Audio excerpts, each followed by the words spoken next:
দেখো, তোমার চোখে অন্য কারো প্রতিচ্ছবি দেখলে আমার ভেতরটা না অনেক কেঁপে ওঠে। আর তোমার কণ্ঠে কারো নাম শুনলেই বুকের ভেতরটা অনেকটাই ভারী হয়ে আসে। তোমার হাসিতে যখন অন্য কারো ছোঁয়া পেলে আমার নিঃশ্বাস একদম আটকে যায়। জানি এইসব ভীষণ স্বার্থপরের মতো শোনায়, তবুও এই অনুভূতিগুলো আমি থামাতে পারি না। আমি শুধু চাই তুমি আমারই হও, একান্তভাবেই আমার হও।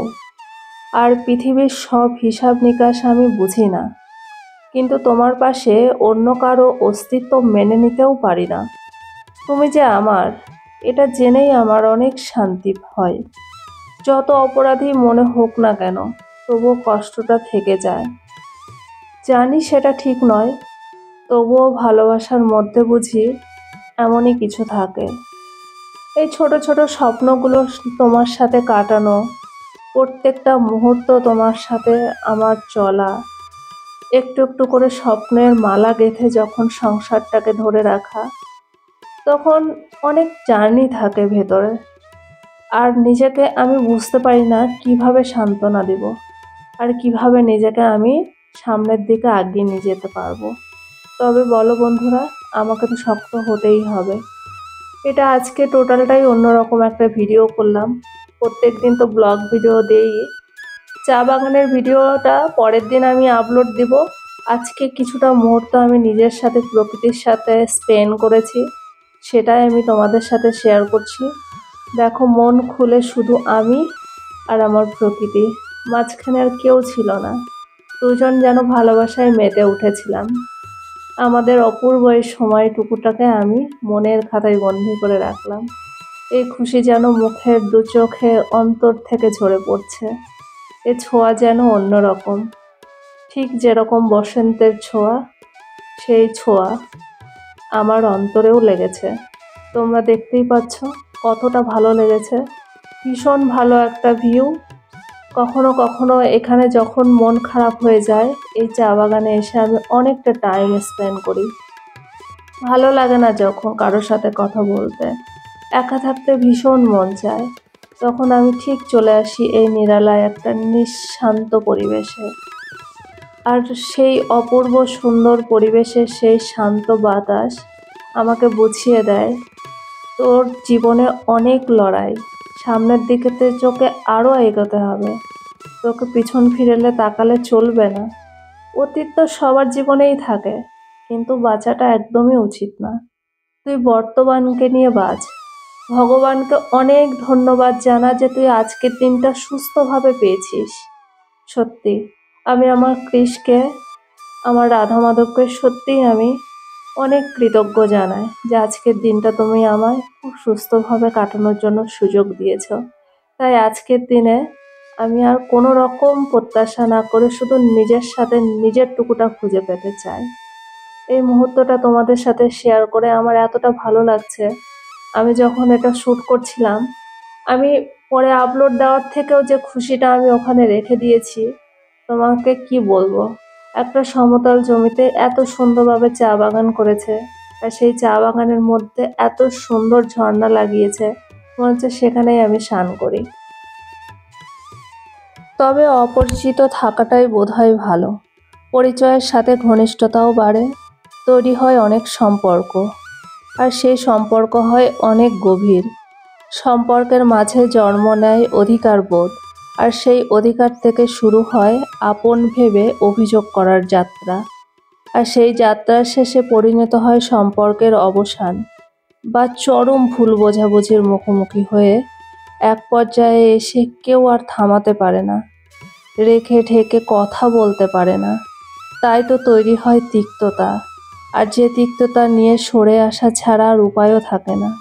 এই দূরত্ব হয়তো নিজের ভালোর জন্যই, নয়তো অপরের মানুষটাকে মুক্ত করে দেওয়ার জন্য। কারণ কাউকে ধরে রেখে যন্ত্রণা দেওয়ার অধিকার থাকলেও যার প্রতি আন্তরিকতা থাকে, তাকে সেই জ্বালা দেওয়ার চেয়েও মানুষ সব কিছু ছেড়ে ছুড়ে আসতে বেশি স্বাচ্ছন্দ্য বোধ করে। অথচ এক সময় মানুষটা হয়তো সবচেয়ে প্রিয় ছিল, তার সাথে কথা না হলে পেট গুড়গুড় করত, সুন্দর বিকেল ফাঁকা লাগতো। হয়তো আজও সে প্রিয় আছে, কিন্তু সময়ের পরিক্রমায় আজ কেউ কাউকে আর পরিচিত নামে ডাকে না, বলতে পারে না, আরে আমি চিনি তো তোকে। কারণ অধিকার হারিয়ে যায় কোনো এক কালবৈশাখীর দমকা হাওয়ায়।